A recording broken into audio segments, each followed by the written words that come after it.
Good morning future officers, welcome back to our YouTube channel current affairs 360। अब जब तुम आ ही गए हो उस वीडियो पे, तुमने टैप कर ही दिया है तो अच्छे से पूरी वीडियो देख कर जाना, ठीक है। मैं तुम्हें गारंटी देती हूँ ये चीज़ की कि जब तुम पूरी वीडियो देख लोगे तो तुम्हें 20 न्यूज़ समझ में आ गई होंगी, ठीक है। तुमने 20 न्यूज़ कवर कर ली होंगी। चलो स्टार्ट करते हैं। What is the theme of India's 80th Independence Day celebration to be held on 15th August 2026? You have 4 options. अच्छे से ऑप्शन पढ़ो, उसके बाद मुझे आंसर दो, ठीक है। ठीक है। एंड द आंसर इज युवा शक्ति फॉर विकसित Bharat 2047. The theme is Yuva Shakti highlights the role of youth in India's development.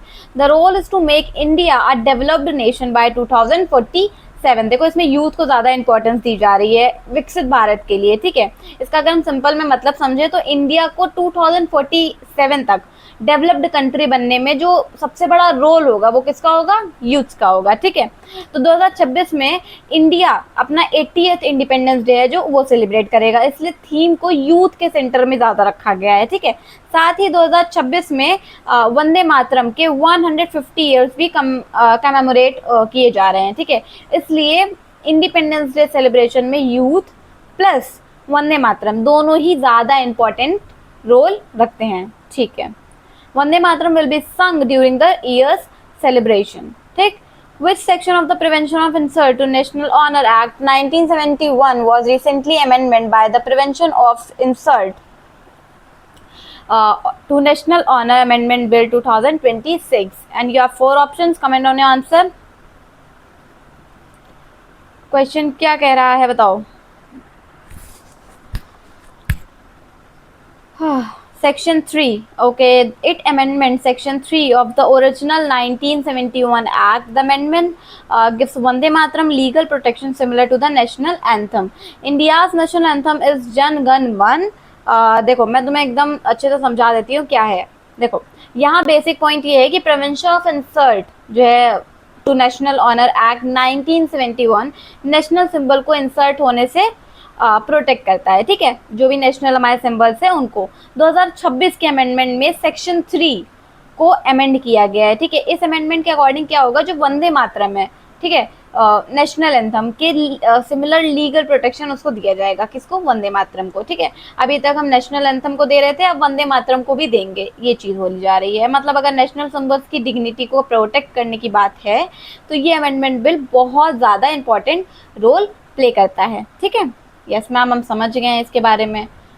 मतलब वंदे मातरम को लीगल प्रोटेक्शन दी गई है, ठीक है। वंदे मातरम कंप्लीट्स 150 ईयर्स, मैंने अभी जस्ट बताया पिछले वाले क्वेश्चन में।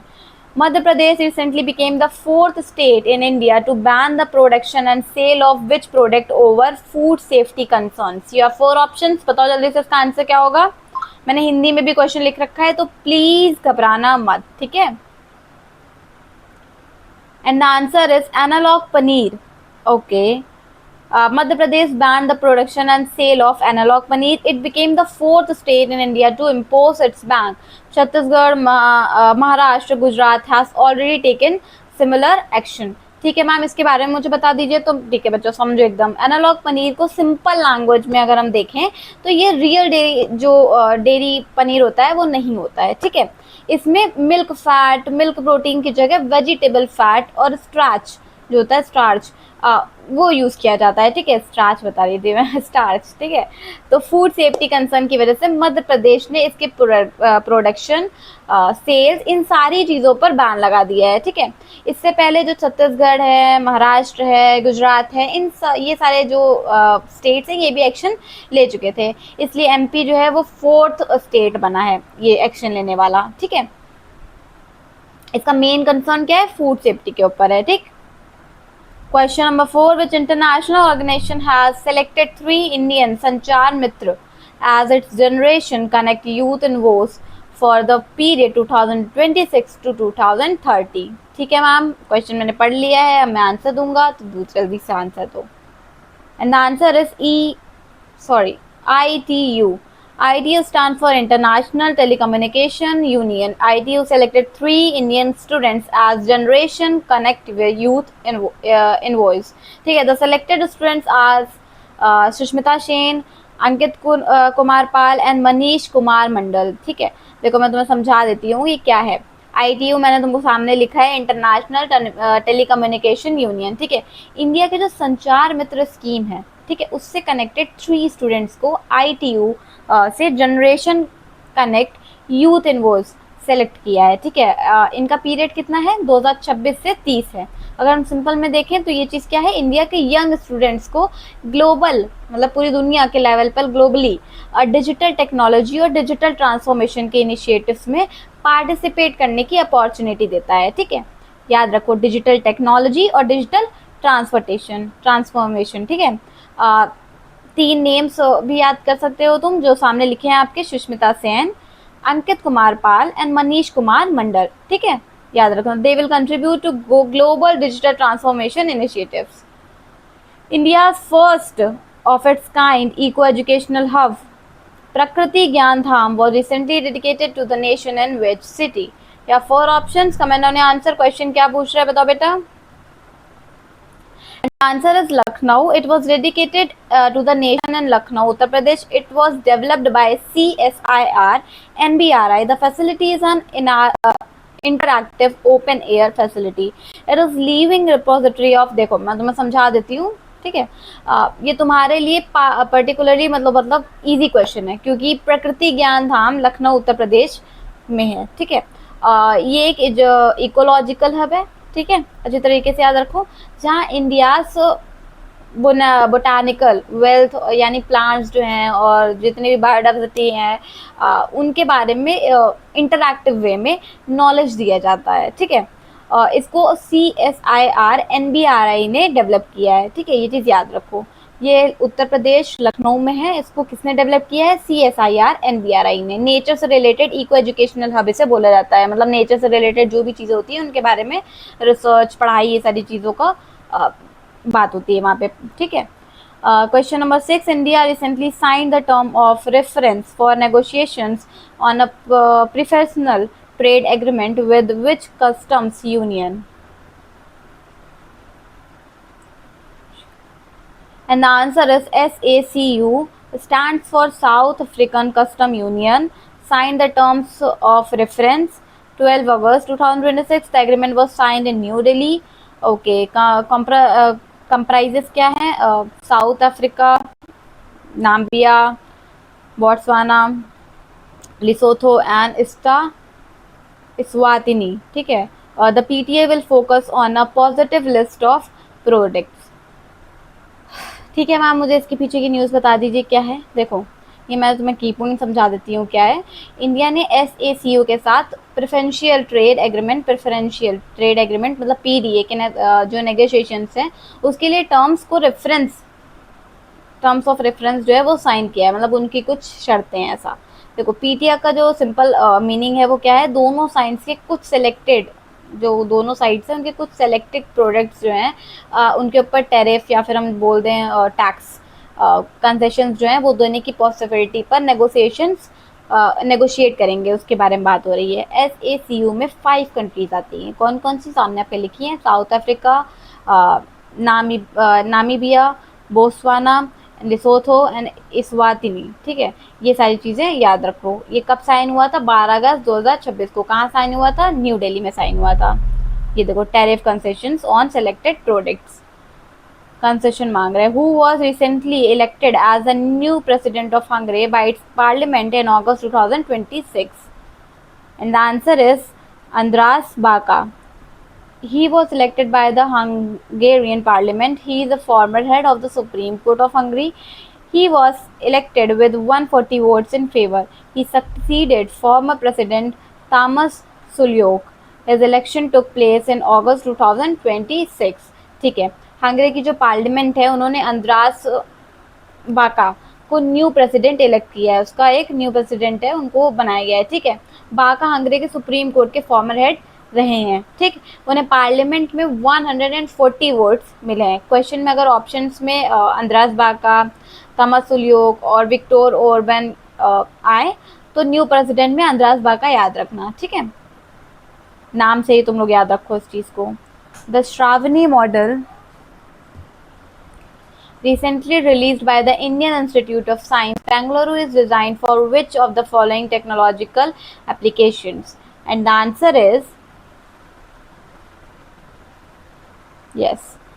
Multilingual speech recognition voice AI. It was developed by the SPIRE lab, double ISC.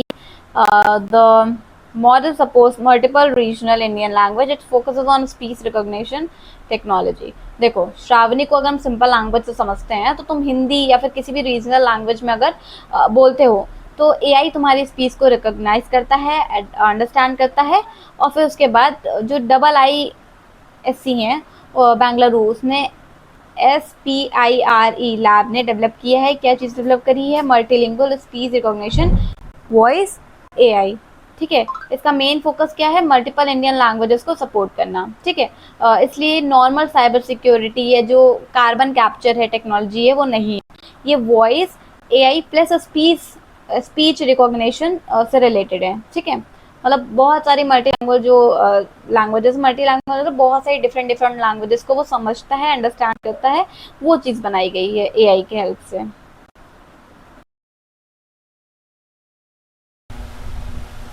So question number 9. According to the State of India's Environment 2026 report published by CSE, which of the 9 critical planetary boundaries has recently emerged as the 7th limited to breached by human activity? And you have 4 options. जल्दी से मुझे answer बताओ फटाक फटाक से। बस question ऐसे देखते मत रहा करो, वीडियो लाइक वाइक कर दिया करो, सब्सक्राइब कर दिया करो, अपने दोस्तों को बता दिया करो, अगल बगल वालों को। छुपके छुपके पढ़ना चाहते हो ना तुम? And the answer is ocean acidification. Earth has 9 critical planetary boundaries. These boundaries represent safe operating limits for Earth. Human activities have pushed Earth beyond 7 of the 9 boundaries. अच्छा ठीक है, मैं इसके बारे में आप लोगों को बता देती हूँ, वो समझो। प्लानिटरी बाउंड्रीज के बारे में बात हो रही है। देखो, प्लानिटरी बाउंड्रीज का मतलब अर्थ के कुछ इंपॉर्टेंट एनवायरमेंटल लिमिट्स अगर ह्यूमन एक्टिविटीज़ की लिमिट्स को बहुत ज़्यादा क्रॉस कर दें तो जो अर्थ का नेचुरल सिस्टम है वो अनसेफ कंडीशन में जा सकता है, ये चीज़ बोली जा रही है। रिपोर्ट के अकॉर्डिंग अगर हम देखें तो 9 में से 7 प्लानिटरी बाउंड्रीज ब्रीच हो चुकी हैं। ठीक है, लेटेस्ट 7 जो ब्रीच बाउंड्री है वो ओशियन एसिडिफिकेशन है। ओशन जो एसिडिफिकेशन है उसकी अगर हम सिंपल मतलब तरीके से मतलब समझे तो क्या है, जो ओशन की एसिडिटी है, ठीक है, वो इंक्रीज हो रही है जो मरीन इकोसिस्टम्स को डैमेज करती है, ये चीज़ बोली जा रही है। ठीक, Ghatyana, Karnataka, recently seen in the news as a bioindicator for healthy forest ecosystem in the Western Ghats is what types of species? And the answer is freshwater carp.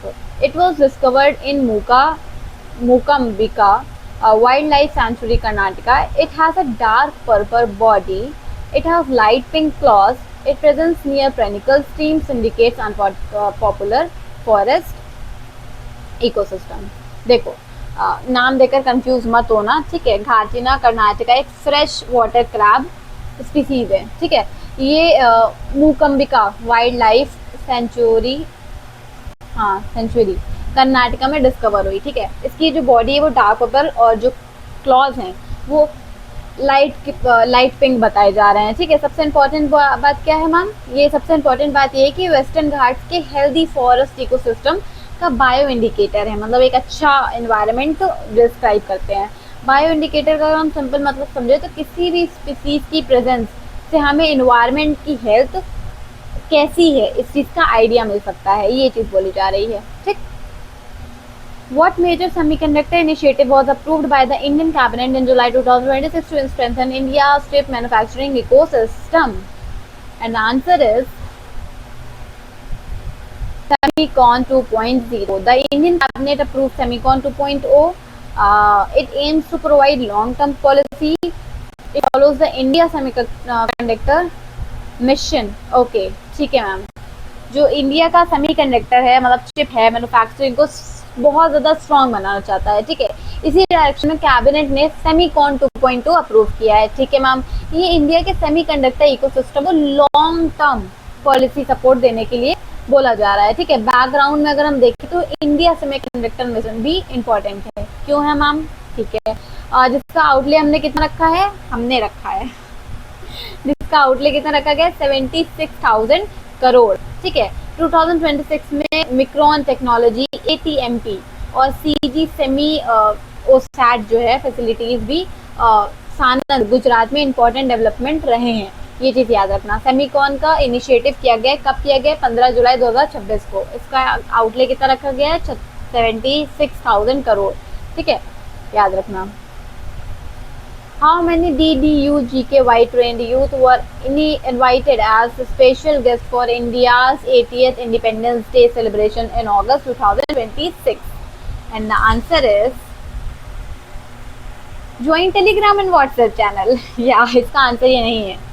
Join Telegram and WhatsApp channel क्यों बोलती हूँ मैं, बताओ क्यों बोलती हूँ? क्योंकि बहुत सारी ऐसी फ्री चीजें हैं जो तुम लोगों को वहां पे मिल रही हैं। और फ्री का मतलब ये नहीं कि बकवास है, सब चीजें बकवास नहीं होती हैं। कुछ कुछ चीजें आपके फायदे की भी होती है, लेकिन फायदे की क्या है, बकवास की क्या है, तो तब पता चलेगा ना जब तुम उसको देखोगे। अब फ्री है तो पैसा लग नहीं रहा है, तो देखने में भी पैसा नहीं लगेगा। तो जाओ और जाकर चैनल को सब्सक्राइब करो, चैनल को लाइक करो, मतलब क्या उसे बोलते हैं हम, मेरे तो दिमाग से निकल गया कि ज्वाइन करो जाके टेलीग्राम एंड व्हाट्सएप चैनल को। ठीक है। और हाँ, वहाँ पे बहुत सारे फ्री ऑफ कॉस्ट चीज़ें मिलती रहती हैं, स्टडी मटेरियल्स मिलते रहते हैं, व्लॉग्स मिलते रहते हैं, फ्री क्विज और पोल आता रहता है जो कि तुम्हारे करंट न्यूज़ से रिलेटेड होता है। तो जब तुमसे फ्री चीज़ें तुमको मिल रही हैं वहाँ पे, तो क्यों नहीं जाके देख रहे हो, क्यों नहीं ज्वाइन कर रहे हो? मुझे नहीं पता क्यों नहीं ज्वाइन कर रहे हो, पर जाओ जल्दी से ज्वाइन करो। ठीक है। इसका आंसर है 6 DDU GKY trained youth were invited as a special guest. DDU GKY stands for Deen Dayal Upadhyay Gramin Kaushalya Yojana. The scheme focused on skill development. The invitation was announced by the Ministry of Rural Development. Rural development के ऊपर यहाँ पे बात हो रही है। India के 80th independence day celebration में 6 DDU GKY ट्रेंड यूथ को स्पेशल गेस्ट के रूप में हम इनवाइट कर रहे हैं। हम ठीक है, इनवाइट किया जा रहा है। तो DDU GKY का क्या नाम है, दीन दयाल उपाध्याय ग्रामीण कौशल्या योजना। ठीक है। इसका फोकस क्या है, रूरल जो यूथ है उसको स्किल ट्रेनिंग और जो इम्पोर्टेंट जो भी एम्प्लॉयमेंट ओरिएंटेड स्किल्स होती हैं उन सारी चीज़ों को प्रोवाइड कराना। ठीक है। गवर्नमेंट ने ही इन ट्रेंड रूरल यूथ को इंडिपेंडेंस डे सेलिब्रेशन में ऑनर करने के लिए इनवाइट किया है। याद रखना, जो रूरल साइड के लोग होते हैं उन लोगों के लिए स्किल डेवलपमेंट के लिए यहाँ पे बात हो रही है। ठीक है। इन अगस्त 2026 Austrian court sentenced former President Bashar al-Assad to death in absentia for which crimes? And the answer is murder, torture, crime against humanity. His brother Meher al-Assad was also sentenced to death in absentia. This charge include murder, torture and crime against humanity. देखो, जो Syria के former president बशर al Assad हैं, ठीक है, और उनके brother माहिर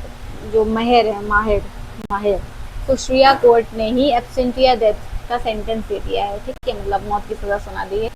इस एब्सेंटिया का सिंपल मतलब ये है कि पर्सन कोर्ट में ही फिजिकली प्रेजेंट नहीं था। ठीक है, फिर भी कोर्ट ने जो जजमेंट है वो किया, ये चीज़ बोली जा रही है। वो इंसान वहाँ पे कोर्ट में प्रेजेंट नहीं था। चार्ज में क्या क्या चीज़ें थी, मर्डर था, टॉर्चर था, क्राइम था अगेंस्ट ह्यूमैनिटी, ये सारी चीज़ें इंक्लूड थी।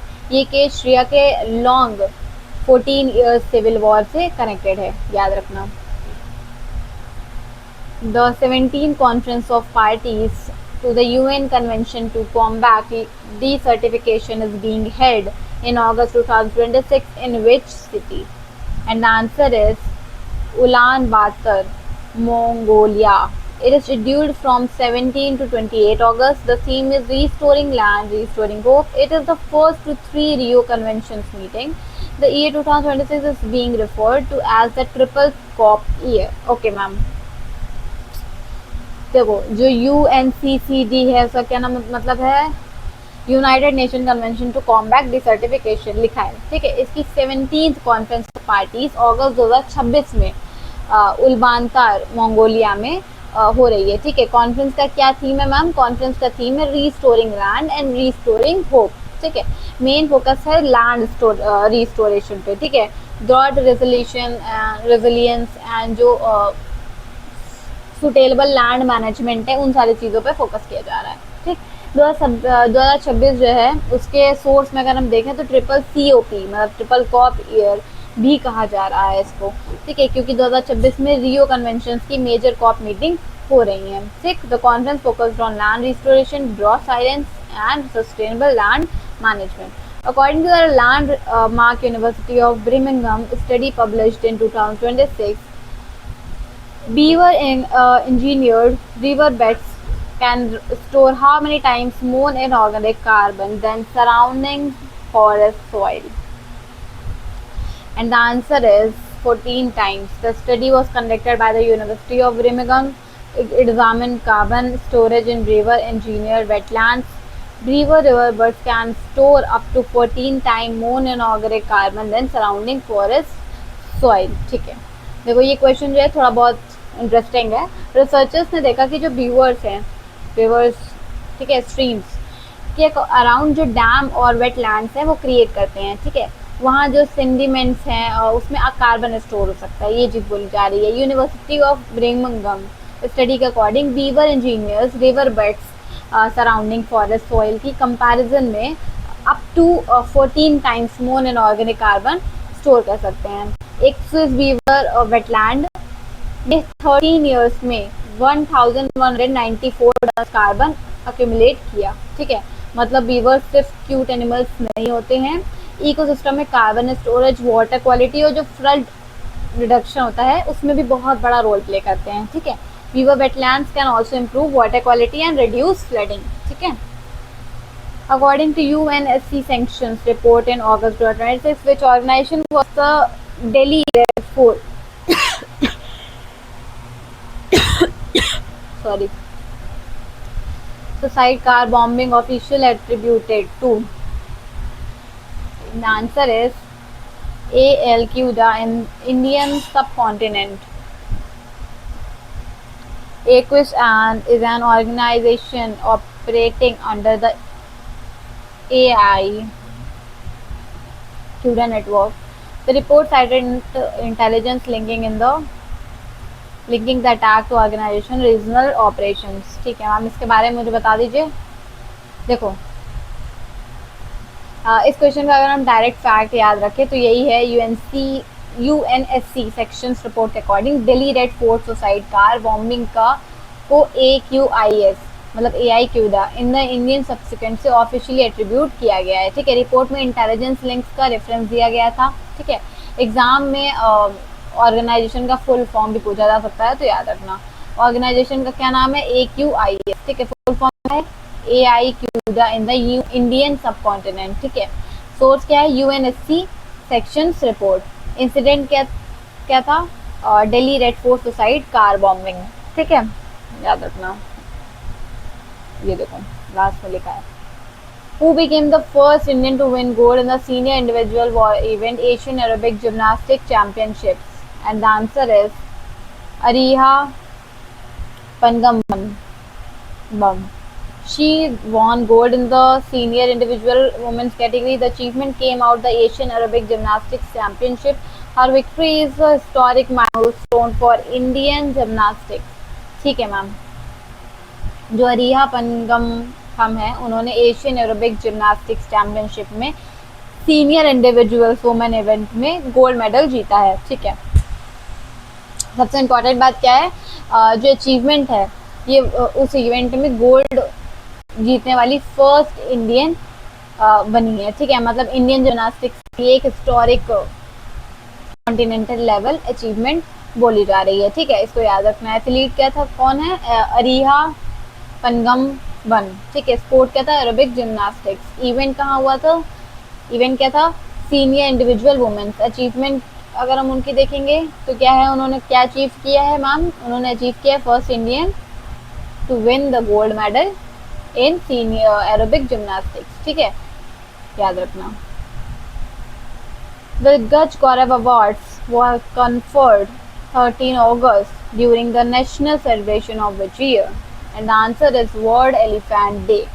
Award was given during the national celebration. The event was held in Visakhapatnam, Andhra Pradesh, the award recognized contributions, elephant conservation. They also recognize efforts related to the elephant welfare. ठीक है ma'am. जो गज गौरव award 2026 है वो 13 अगस्त 2026 को world elephant day के national celebration के during दिया गया था. ठीक है, मतलब उसके दौरान दिया गया था. इवेंट कहाँ पे हुआ था मैम? इवेंट हुआ था विशाखापत्तनम, आंध्र प्रदेश में. ठीक है बेटा, गज गौरव नाम से ही अगर आप समझे तो हिंट मिल रहा है. गज मतलब ठीक एलिफेंट.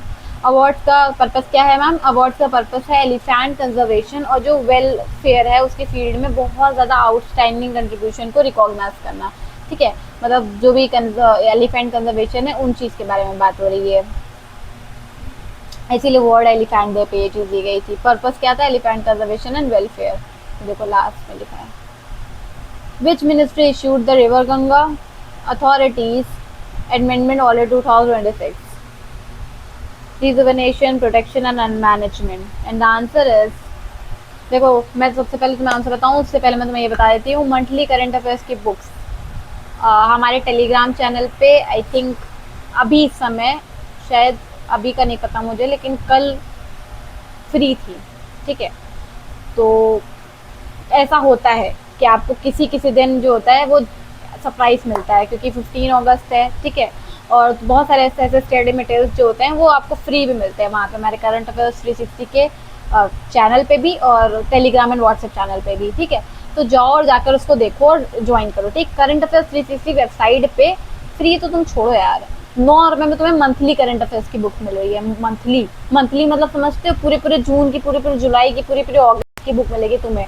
ठीक है, पूरे मंथ की तुम्हारे पास पीडीएफ होगी जिसमें पूरे मंथ के करंट अफेयर्स होंगे. ठीक है, तो तुम्हें कहीं पे भी खोज भी नहीं करनी पड़ेगी. तुम्हें 6 मंथ्स के अगर चाहिए तो तुम 6 पीडीएफ देखो, 6 पीडीएफ में तुम्हें सब कुछ मिल जाएगा, पूरा ई बुक में हर चीज़. तो तुम रिवाइज करके अपने इंटरव्यू में भी जा सकते हो, जो भी तुम्हारा इंटरव्यू होगा, और कैसे बोलते हैं, एग्जाम में भी जाके बैठोगे तो तुम्हें याद रहेंगी चीज़ें. रिवाइज करने के लिए एक अच्छा सोर्स है करंट अफेयर्स 360. ठीक है, तो जाओ और उसको देखो. ठीक है, सब्जेक्ट वाइज ई बुक भी तुम्हें वहीं पे मिल जाएंगी, सिर्फ और सिर्फ 25 रुपये में. तो जाओ और जाकर देखो. ठीक है, तुम्हें कुछ नहीं करना है, ब्राउजर खोलना है, करंट अफेयर्स 360 जैसे ही सर्च करोगे सबसे ऊपर वेबसाइट आ जाएगी हमारी टॉप पे. तो आपको कुछ नहीं मेहनत करने की जरूरत है. Log in, log out, sign up, किसी चीज़ का झंझट नहीं है. पूरी वेबसाइट अगर आपको हिंदी में चाहिए you can go with Hindi, and अगर आपको इंग्लिश में चाहिए तो आप इंग्लिश में भी जाकर देख सकते हैं. ठीक है, it's up to you. Ministry of Jal Shakti, the order was issued by the Union Ministry of Jal Shakti. It was issued on 7 August. The order was published on 12 August. It is related to the rejuvenation, protection and management of river Ganga. Ganga river के बारे में बात हो रही है. गंगा के जो flood plain areas है उसमें कंस्ट्रक्शन डेवलपमेंट को रेगुलेट करने के लिए रिवर गंगा में रिजुविनेशन, प्रोटेक्शन और management authorities second amendment order 2026 का जो इशू है वो हुआ. ये ऑर्डर मिनिस्ट्री ऑफ जल शक्ति ने इशू किया था. ठीक है, ऑर्डर क्या था मैम? 7 अगस्त को हुआ था ये ऑर्डर. 2026 को इशू हुआ था, 12 अगस्त 2026 को पब्लिश हुआ था. ठीक है, इसका मेन मतलब मैम मुद्दा क्यों था कि हुआ था, गंगा फ्लड प्लेन नॉर्म्स के रीडिफाइन के लिए ये चीज़ किया गया था ताकि रिवर बैंक्स के अराउंड कंस्ट्रक्शन और जो डेवलपमेंट जैसी एक्टिविटीज़ हैं उनको बेटर रेगुलेट किया जाए. ठीक है, मतलब उससे किसी भी तरीके से भी गंगा जी को नुकसान ना पहुंचे, इस बारे में ये चीज़ बात हो रही है. ठीक है, to the unusually high concentration of ozone detected over the North Bay of Bengal in August 2026 provides new highlights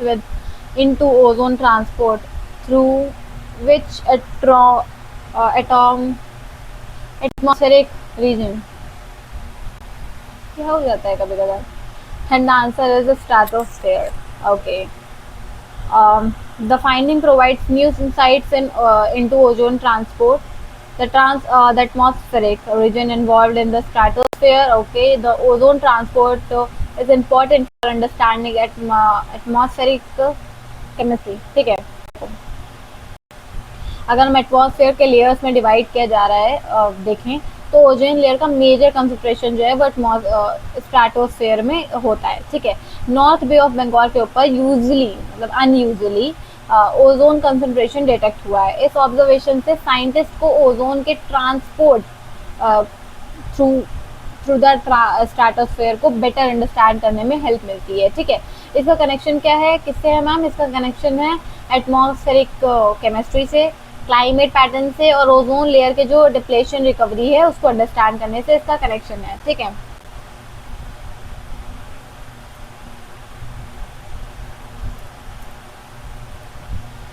ये चीज बात हो रही है। It also provides insight into dynamics of ozone layer depletion and recovery.